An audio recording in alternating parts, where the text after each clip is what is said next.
What's going on, guys? Welcome back to my channel, or welcome if you're new. As you saw from the title and the thumbnail, today's video is going to be me building a small boat trailer. And it's for like a small plastic john boat, but it'll work for any small boat as long as the dimensions are right. So check that later on when we start going through these things. I really wasn't planning on making this video, but I had like a little dilemma. I have a small plastic john boat. My girls and I like to go fishing in it sometimes. It's not really all that heavy, but it is once you put a trolling motor and a battery and fishing supplies and all that stuff in it. And I don't have a trailer for it, so I'm having to load it in the back of my truck right now. So I thought to myself, I'll go buy a trailer for it. Well, it turns out a trailer right now for that little boat is about $1,200 to $1,500 depending on where you go.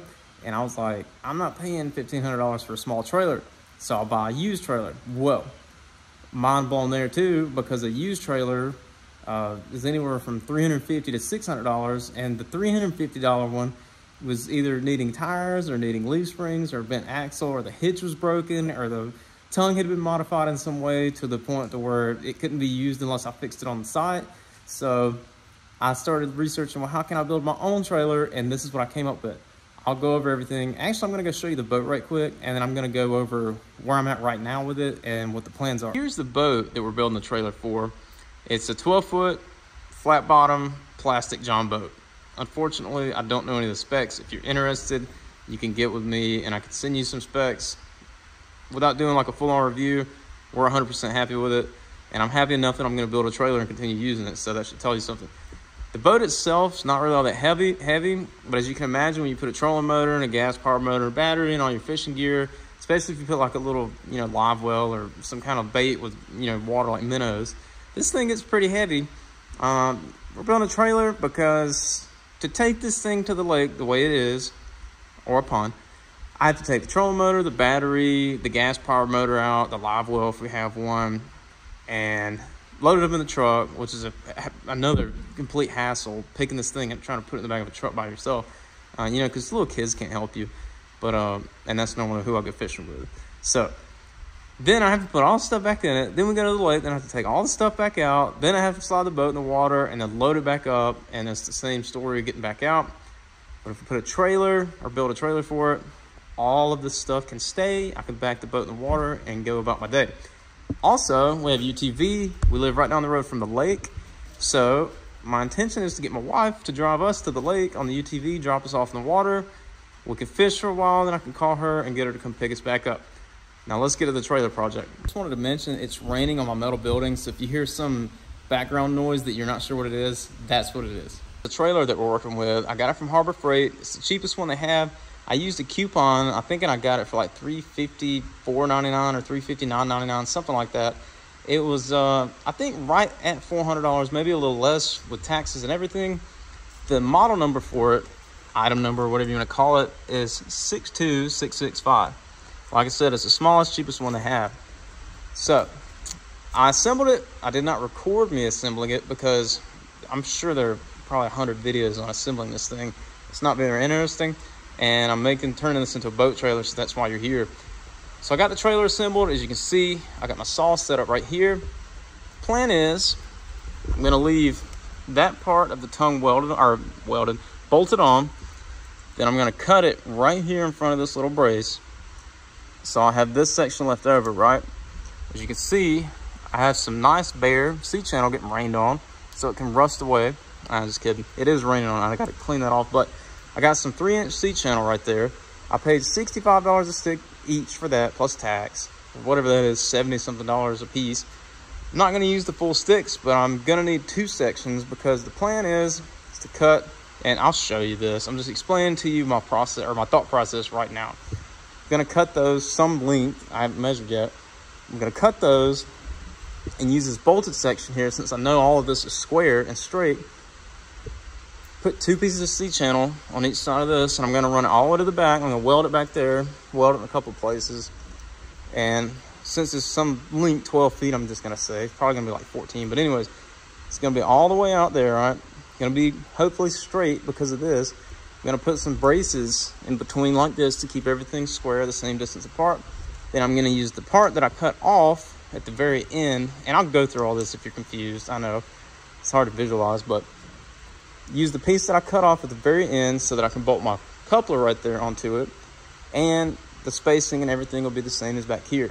So right now, I'm gonna cut this off, then I'm gonna measure what I need for the seat channel, I'm gonna cut the seat channel, then I'm gonna show you where we're at. Here is everything laid out the way it's going to be, except the pieces are gonna be flipped, if that makes sense. Because I went ahead and primed the areas that I wouldn't really be able to get to right there, there, and there. Along with the side right here, you can see it's kind of like a brown, reddish color. This is gonna be flipped and pressed up against that, so I can't really prime it or paint it or anything like that. What I'm gonna do next is I'm gonna let this stuff get dry enough to where I can flip it and clamp it up against that. And I'm gonna weld back there, weld right there, and weld this whole piece right here. And then I'm gonna weld that section up there. And I'm gonna show you, I cut some spacers out of some, looks like 3/16 angle iron. I cut these spacers the same width as that. So I'm gonna put them like every 1.5 feet or something, just to keep this from bowing and bouncing around, flexing or whatever while it's being used. So that's where we're at now. Next clip you're gonna see is of all this stuff welded up. Actually, before I weld it, I was gonna show you how I clamped everything up. I obviously clamped that square. I measured on both sides, all 4 corners, to make sure everything's completely square. I clamped it to that, and as I said before, that's already squared up where I bolted it down. But I double clamped that, and then I clamped that back piece. The end of that one is bent from, you know, it's just where I got it. The ends kind of get screwed up sometimes. So I had to put 2 clamps on the bottom to kind of keep everything straight there. And then I used that one to kind of bend everything in place. So, and that red piece is just being used as a spacer. That is the piece that's going up front. And those, or that one right there is the little spacer that I made, that I showed you a while ago, all the angle. And I'll be welding those up. So now, this time, the next clip you see, everything will be welded. Making pretty good progress so far. Got everything welded up that needs to be. The next step is gonna be priming. I'm gonna prime just the bare metal, and I have to wait 24 hours in between coats, and I'm gonna put 2 coats on this. So we're looking at least 2 to 3 days before I can paint it. I'm not gonna prime the area that's already been painted. As you can kind of see, I've scuffed it up really good all around, and I'm gonna paint all this black as well. If you're wondering about this piece right here, it's gonna be for this little jack right here. Already got the holes and all drilled, and I'm gonna bolt it up there, and that little hook right there can hook to my boat, and I can winch it up on the trailer. After priming and painting is done, it's gonna be time to work on getting the wood down and the carpet and all that type of stuff, but that shouldn't really take too much time to do. If you're wondering about this sticking out, that's gonna bolt on there, just like that. The next time you see this thing, bare metal is gonna be primed, and it's gonna be ready to paint, and we're gonna get it painted, and then the bunks. Let's go. Here's coat 1.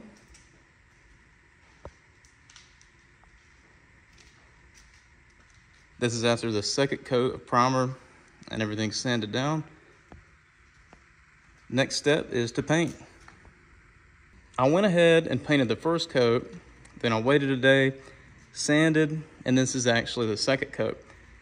I think I'm done with paint. I'm pretty happy with the way this looks. The next step is to add wood.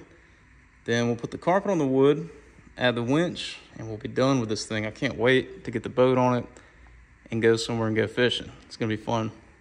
I've got the wood cut, and I water sealed it, and I'm starting to assemble it now. I'm gonna explain what I've got going on here in a second. But first, I wanna explain why I didn't use pressure treated wood. I was going to use pressure treated wood, but the local stores that I have literally had one store, so they had a couple hundred in stock. They had 3, and they were in horrible condition. So I looked at the other store because it's like 10 minutes away, drove there because they supposedly had a lot in stock. And they also only had, I think it was less than 10. And they were also like, all of them were bowed like that and warped and had huge chunks taken out and cracks and all this. So I opted for kiln dry. They had a good selection of that. And I water sealed it. It'll be fine for this application because I'm gonna be leaving this sitting in my shop anyway, so I don't really have to worry about it rotting too much. what I was gonna explain with this, you saw that I had welded supports in the center there. And what I did was I drilled a hole for that bolt to go through, right? I'm now gonna get some of the self-tapping screws. I think I have some right here so I can show you. These are wood to metal screws. I think they're finer thread. See that? But anyways, I'm gonna run one of those screws here and here on those 3 pieces to keep it, you know, square in place. Then I'm gonna pull this bolt back out. Then I'm gonna put that 8-foot board right there and this 12-foot board and clamp it down and come from the bottom and drill my holes so they'll be perfectly straight. Then I'm gonna run the bolt through and snug everything up. Reason I'm having to put the boards like that, you can see that I'm gonna have a 1.5 inch board here. So that's raised 1.5 inches as well. Right here, I have a 2-inch drop. I have 1.5 inch of gain right here, and I had to plane down this board to a 1/2 inch so it'd be level, so that when I put this long board across, it'll be nice and flat. So that's what I got going on. I just wanted to explain that in case you had any question. I'll get that knocked out, and then I'll show you what I've got, or what I'm gonna do up there. Let's go. Got everything bolted down now and screwed down. You can see right here, I just used the self-tapping screws I showed you earlier on that one, and all up to here. And this is what I got going on for what I was explaining earlier about the gap. See how everything's level now? I just used decking screws right there, and I countersunk these, which I bolted. Maybe you can see this. See the bolts? I bolted those to the support, so we won't ever have to worry about that going anywhere. And I countersunk everything, obviously, so when the boat or whatever it is I'm putting on the trailer can slide up on there without getting destroyed on the bottom. Next step is the carpet. And I forgot to mention, I also have the lights that came with it. I'm gonna put those on it, and the winch and the little hitch. That's the next thing I'm gonna do, and that's the next thing you'll see. And then I'll get the boat loaded up and show you the whole setup. It's been really windy today. We're getting like 30 and 40 mile an hour gusts. It sounds scary in this building. But as you can see, I got the carpet, I got the winch, got the hitch, the safety chains, got the wires, the lights wired up, I mean. And I got my torque wrench there. I was gonna torque the wheels, but they're wanting to spin. So I'm gonna connect it to my UTV so I can torque those. They're not tight at all. You can see the lights and everything. This carpet did not turn out the way I wanted it to. If you can take any advice from me, I tell you to buy a new carpet and get actual bunk carpet that's new and already cut. Because this carpet, my dad, he had the carpet sitting in his shop, and it's not air conditioned or heated or nothing like that. I don't know how long it had been in there, but it was stuck. You know, it was in like a roll, and it did not want to flatten out. I tried to flatten it out. I originally wanted to do like the whole section there. Instead of doing it like 3 sections, I wanted to do like a whole section of carpet and then 1 section up the middle, but it wouldn't lay flat. It kept getting bubbles in it, and it was just very difficult. Also, it was very difficult to cut. I used the utility knife, got a new blade. I was like, you know, utility knives normally cuts pretty well. And it didn't want to cut. I think it had fiberglass or something in it, because I have a lot of stuff sticking in my arms now. If you know what fiberglass feels like in your arm, you'll know what I'm talking about. But and I was like, well, maybe I'll get another new blade. Got another new blade. And I was like, well, maybe the batch of blades I have is bad. So I got another batch, or I got to open up another pack, and that stuff just didn't cut good. It would cut straight and then start getting jagged, if you know. And so that's why it looks kind of the way it does. I ended up having to get like a torch and go around the edge, like a propane torch, and go around the edges and kind of melt everything together, because it was really jagged looking. I originally wanted to wrap the wood completely in the carpet, you know, like wrap the sides, not completely, like leave the bottom exposed. I just couldn't do that. Yeah, I think it turned out okay. It's definitely gonna work, but it didn't turn out the way I wanted, and it was definitely a pain in the butt. Take my advice and go buy new bunk carpet. Don't use something sitting on a shelf, because that was miserable dealing with that stuff. Look, I got rid of my bucket that I was using to hold the trailer up. I was in Harbor Freight yesterday, and I saw this trailer jack for a good price, so I picked it up. Issue is the bolts that came with it weren't long enough, so I had to use a piece of all thread, and I used some red Loctite to hold this nut on right there. You're probably thinking, well, why didn't you just get a longer bolt? Well, I tried. I went to 3 different places to try to find a longer bolt. That is a 7-inch bolt, or there's a 7-inch piece of all thread rather. I looked at Home Depot, Lowe's, and White Jones, and believe it or not, they were all out of 7-inch bolts. It seems like somebody needed them, and they went and bought every single one that every local place had. This worked out pretty good. I'm happy with that. It's definitely a lot better than a bucket, huh? Here's the boat on the trailer. It's kind of cool. I actually accidentally made it a little bit too long, so I have a little bit of space right there. Go ahead and show you a couple different angles of it in case you're interested. You can kind of build it the way I did.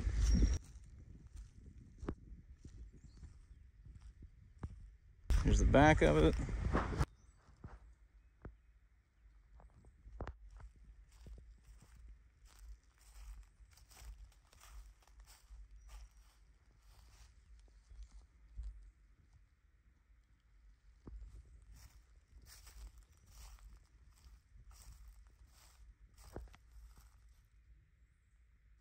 This is gonna be perfect because you can tell I have it on my UTV. It tows it like there's nothing behind it.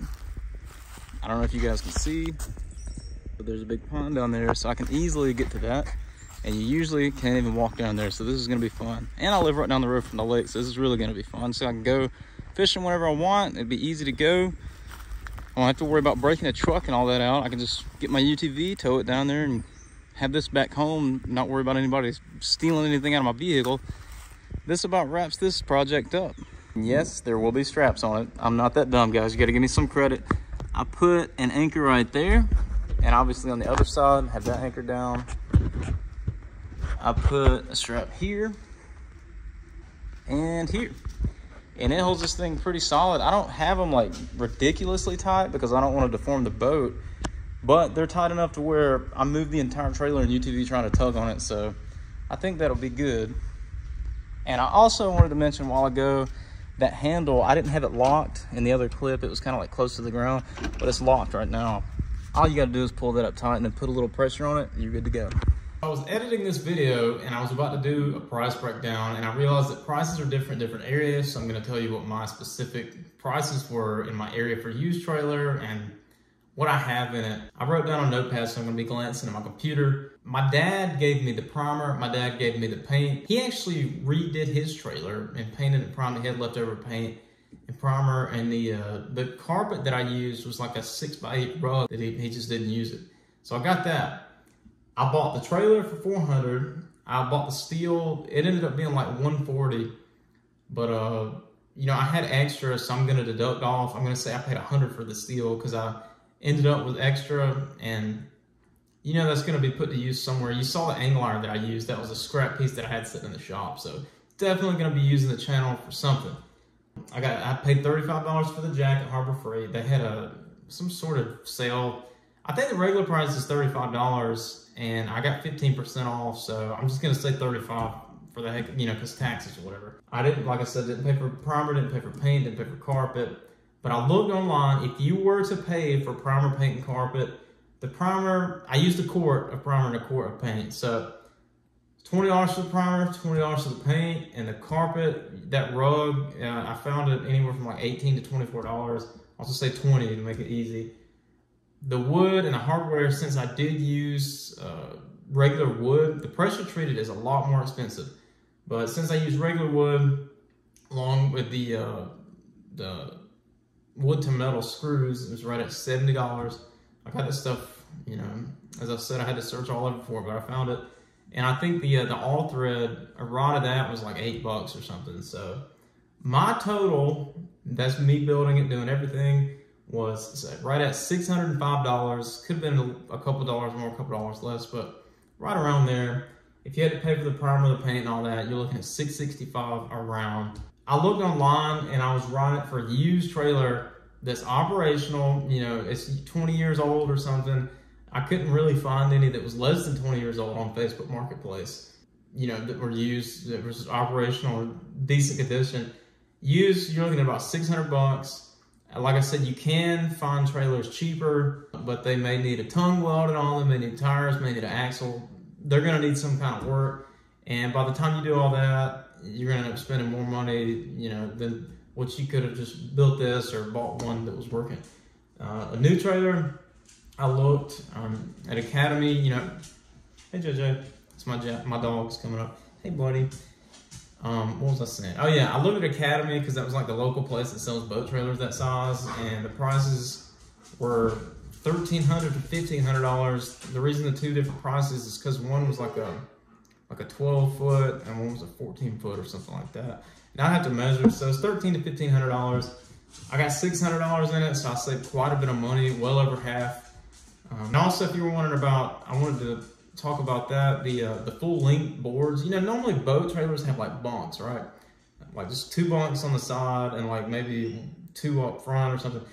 The reason I made it full length like that is because, you know, the boat is plastic, and on a lot of smaller John boats, the aluminum ones even, it's kind of like just flimsy, you know, there's some give. But anyways, that's why I made it full length, just to give it that extra support. I hope you guys enjoyed, and sorry for the pitter patter. Both of my dogs are up here now because they were wondering who I'm talking to. I'm talking to myself, guys. You know, this is completely normal. But I hope you guys got something out of that. I hope you enjoyed it. If you have any questions, I'll answer to the best of my knowledge. The screws I showed you were 2 3/4 inches. The wood was 2 by 12, and the channel was 3 inch, and the trailer was Harbor Freight, the cheapest one they got. I think I covered everything. Hope you guys got something out of it. Hope you enjoyed it. I appreciate you guys. I'll see you in the next one.